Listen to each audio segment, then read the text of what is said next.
Welcome to Cross Transformation. It's Mariam here, and today I'm going to be talking to you about decoding the unconscious mind messages when our upbringing happened to be with a narcissistic parent. In today's video, we want to talk about the 3 toxic interactions that we experienced back in that childhood. Because we had to survive, we had to protect ourselves, we couldn't process them back in time. Now they are sitting in the unconscious mind, influencing our ability to make decisions, to come up with healthy choices.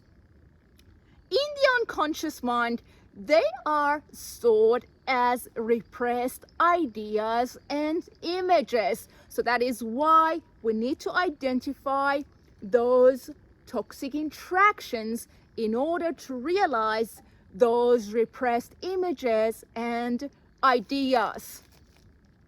Once we identify those toxic interactions, then we can see what it is that we have repressed and why that repressed idea or image is influencing our present reality.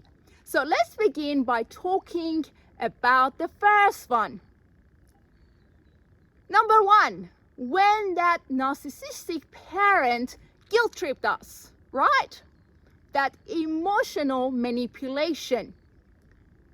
They guilt tripped us because they wanted to maintain power and control over us, especially when we couldn't fulfill their needs and expectations, right?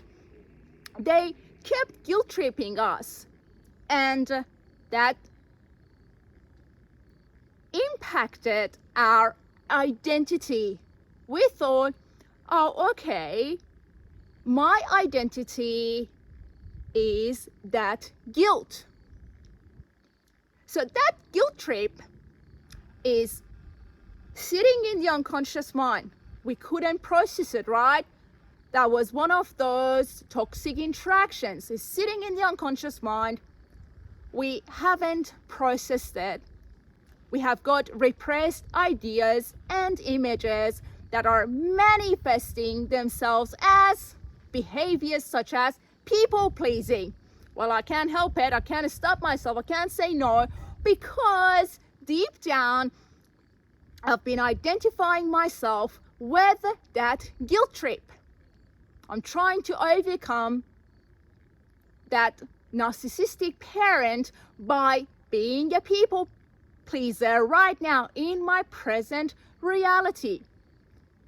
The next manifestation is having our boundaries invaded.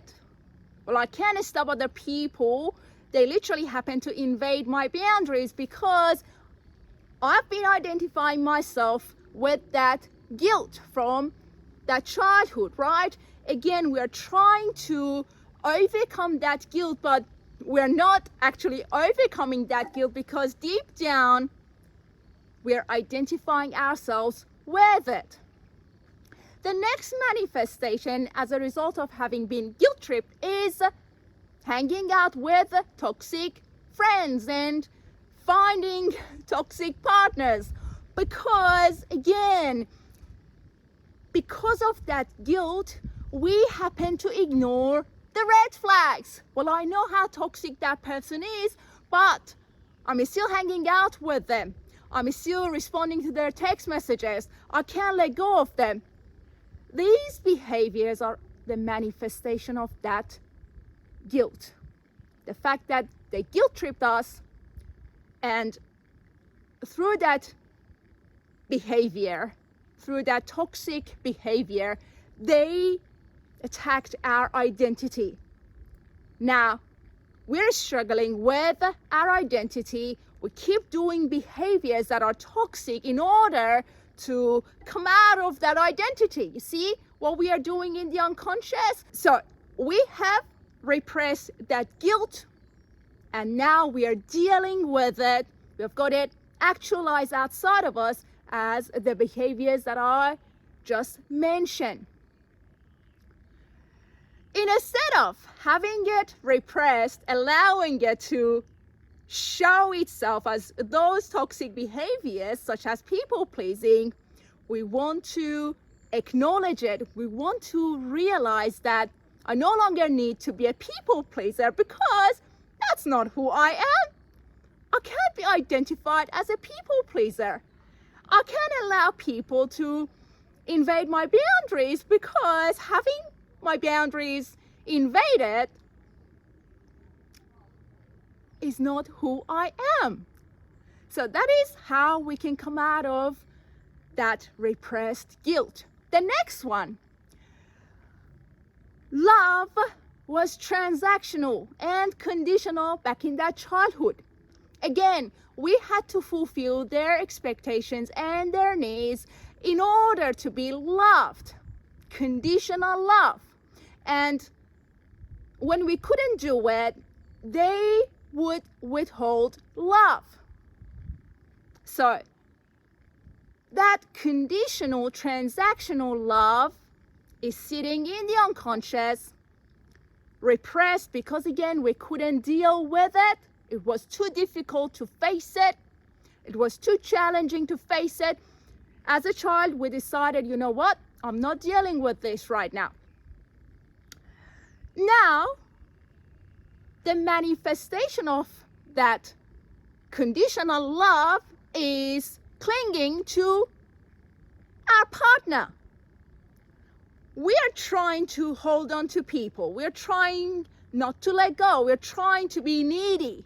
We happen to be needy, right? That is because the love, the affection that they couldn't give us, and it was transactional and conditional.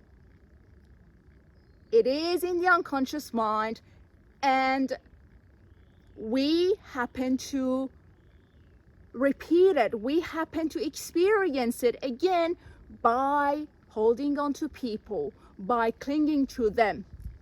We also attract unavailable people in order to prove to ourselves that, you know what?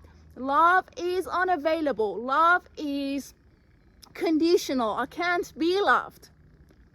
Repressed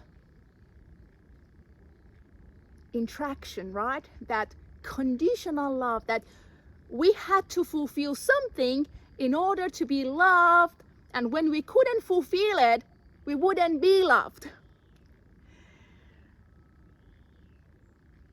That can also manifest itself as finding toxic partners, the ones that can be available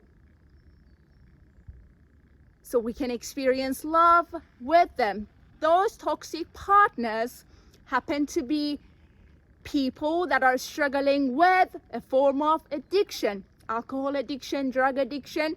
So if you're experiencing a reality like that, just realize that that conditional love back in that childhood, it still hasn't been processed by us, by you, and the manifestation of it is to be with someone who is an alcoholic, right?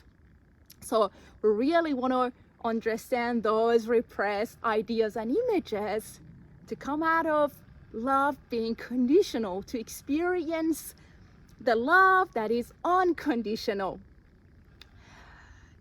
And last one, when the caregiver was very possessive and jealous, toxic interactions, when they were very insecure, they tried to control us, they tried to manipulate us, they tried to, stop us from exploring the world because they didn't want us to go away. They would become very jealous and very controlling. My mother was like that, to the extent that she manipulated my relationship with my dad. I couldn't see my dad because she was so jealous. She stopped him from coming home. She stopped us from exploring a good relationship because she was afraid of losing me. Deep down, she was really jealous. So that jealousy, that desire to be possessive was in the unconscious mind. I had it repressed. I couldn't deal with it. I lost my dad. I lost that relationship. In my adult life, that repressed situation manifested itself as attracting insecure people, jealous guys. I literally had to conform to their insecurity in order to maintain my relationship with them. You see how those toxic interactions may influence our present reality. And you know what?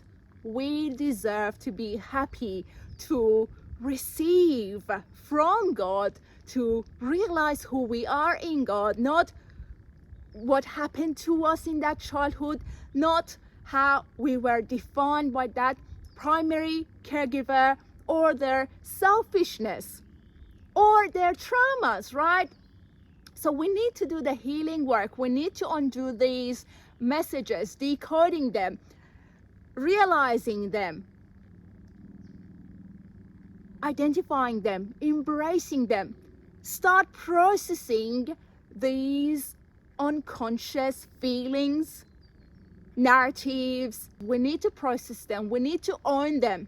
We need to heal them so we can actualize realities that are of love, of who we are in Christ. Hopefully you'll find this video helpful. I'm sending you love. Once again, thank you for your support, for your kindness, for your encouragement. Look after your precious soul. Have a great day, and I'll talk to you soon. God bless you.